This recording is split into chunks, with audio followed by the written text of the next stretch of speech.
जय जिनेन्द्र। अरिहंत भगवंतों के गर्भ का जब माता की कुक्षी में चवन होता है, प्रवेश होता है, उस समय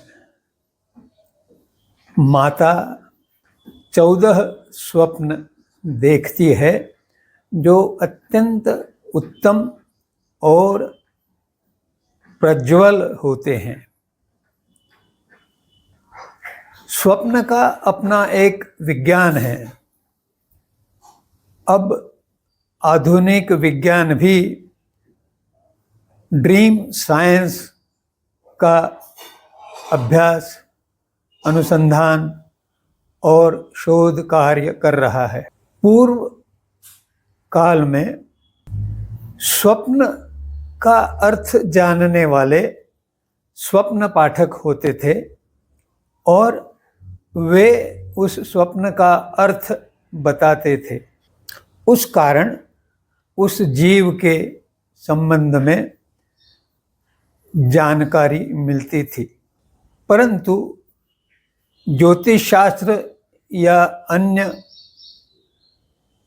विभिन्न प्रकार के भविष्यवाणी करने वाले शास्त्रों का आज अस्तित्व है, परंतु स्वप्न विज्ञान के संबंध में जानने वाले लोग अब नहीं रहे। जैन दर्शन के आगम भगवती सूत्र में वेदों के मांडुक्य उपनिषद में और आधुनिक विज्ञान के स्वप्न विज्ञान में कई सारी समानताएं देखी गई हैं। कुछ प्रमुख बातों का मैं उल्लेख करना चाहूँगा। सामान्यतः जो स्वप्न ब्रह्म मुहूर्त के पश्चात काल में आते हैं, वे स्वप्न सफल होते हैं। अर्थात जैसा स्वप्न में देखा गया और उस स्वप्न का अर्थ स्वप्न पाठक ने बताया, वैसी घटनाएं घटती हैं। अरिहंत भगवंत की माता जो 14 स्वप्न देखती है, उसके कारण यह पता चल जाता है कि उनका गर्भ भविष्य में चक्रवर्ती बनेगा, धर्म चक्रवर्ती बनेगा। दूसरी बात जो सामान्य है तीनों विविध शास्त्रों में, वह यह कि जो यथार्थ का स्वप्न होता है वैसा के वैसा घटित होता है उस जीवन में, और ऐसे कुछ स्वप्न होते हैं जो स्पष्ट देखे जाते हैं सुप्त अवस्था में, उनका भी वैसा ही परिणाम दिखाई देता है। तो ये तीनों विभिन्न विज्ञानों में समानता है। वैसे तो हर विज्ञान में भेद भी होते हैं, पर वह महत्वपूर्ण नहीं है, क्योंकि विचारधारा भिन्न होने से कुछ अन्य बातें उसमें प्रवेश कर जाती है।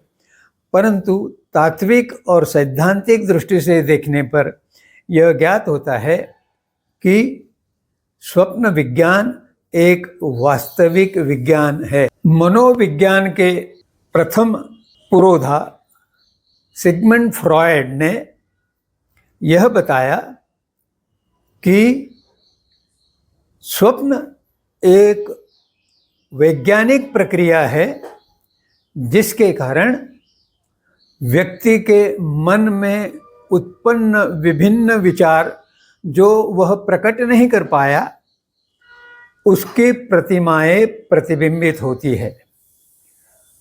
आगे जाकर उन्होंने यह भी कहा कि जो इच्छाएं अधूरी रह जाती हैं और जो क्रोध, अहंकार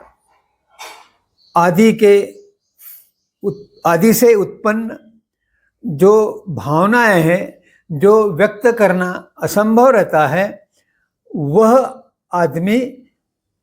वह व्यक्ति उन सभी बातों को संकलित उसके अचेतन मन में कर लेता है और घुटता रहता है।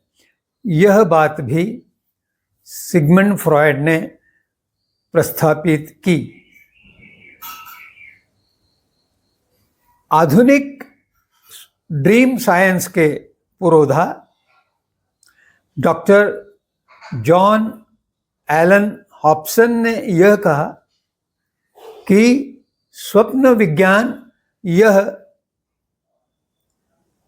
केवल मन तक सीमित नहीं है, वास्तव में यह चेतना से भी संबंधित है।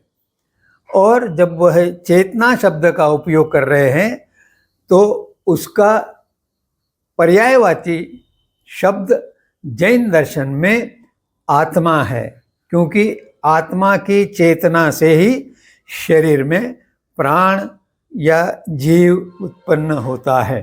स्वप्न यह प्राकृतिक दृष्टि से एक अच्छी बात है, जिससे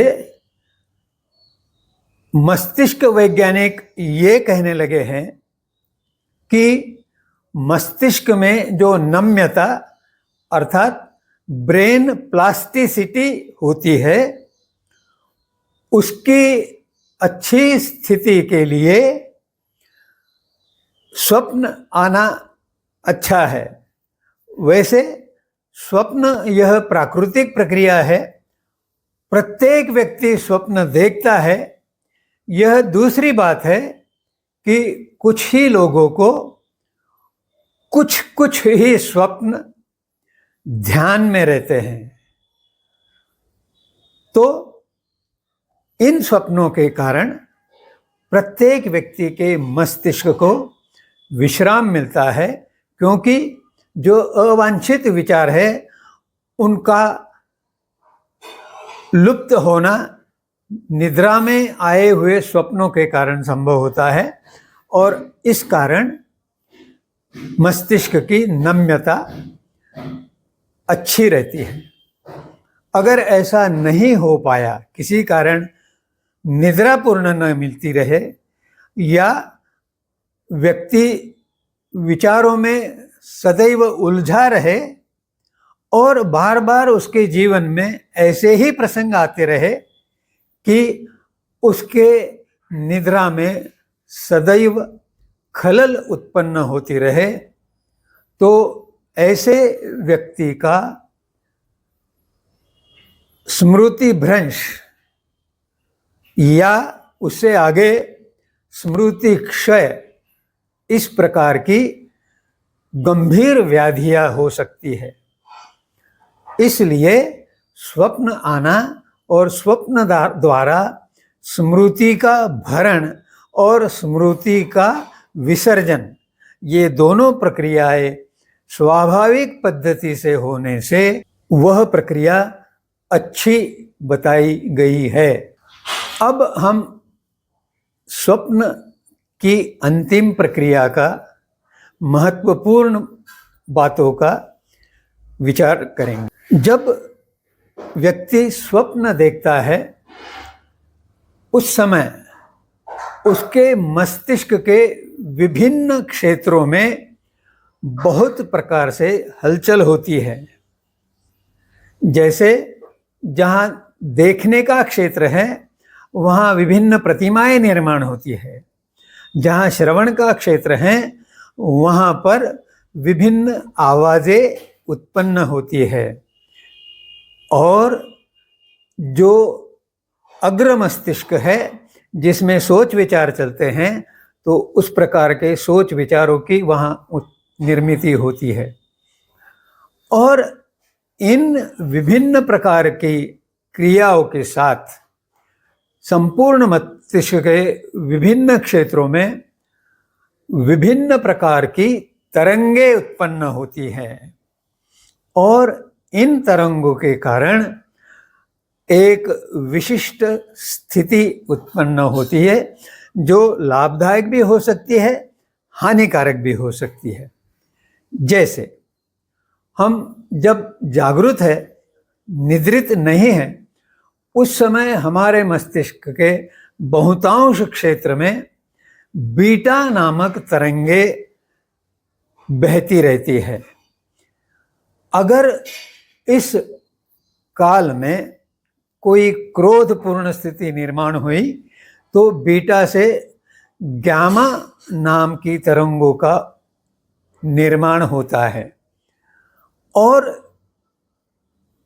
बीटा तरंगों की आवृत्ति लगभग 14 से लेकर 30 तरंगों तक होती है। इसे आधुनिक विज्ञान में हर्ट्ज कहा गया है। प्रति सेकंड कितनी बार यह तरंग घूमती है, चलती है, इसके आधार पे यह संख्या निर्धारित की गई है। जब क्रोध के कारण तरंगे गामा नाम से उत्पन्न होती है तो ये तरंगे 30 आवृत्ति से अधिक होती है और तीव्रता के अनुसार यह 300 तक पहुंच जाती हैं।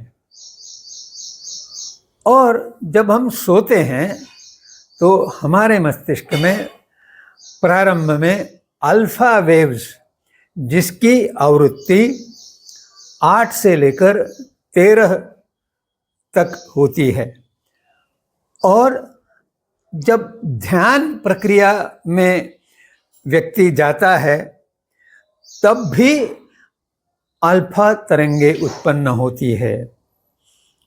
और जब निद्रा गहरी आती है तब ये आवृत्तियां 3 से 5 तक होती हैं और भी अधिक ध्यान की गहराई हो या बहुत गहरी नींद आई हो तो इप्सिलॉन नामक तरंगे उत्पन्न होती है। इन इप्सिलॉन तरंगों की आवृत्ति आधे से कम होती है। इसका तात्पर्य यह हुआ कि 1 सेकंड में ये 3, 2, 4 बार भी हो सकती है, इसलिए इन्हें निम्न आवृत्ति कहा गया है। और आत्मा के ध्यान की अवस्था में ये सबसे अच्छी तरंगे मानी जाती है।